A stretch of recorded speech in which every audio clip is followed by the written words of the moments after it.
अस्सलाम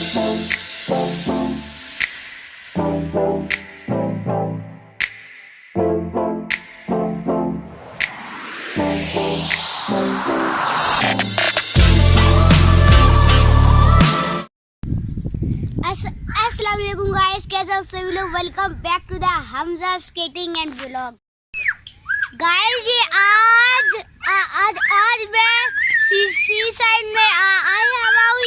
ये हम लोग साइकिल पर है और ये हम लोग बहुत ज्यादा साइकिल को चला कर लेकर आए थे।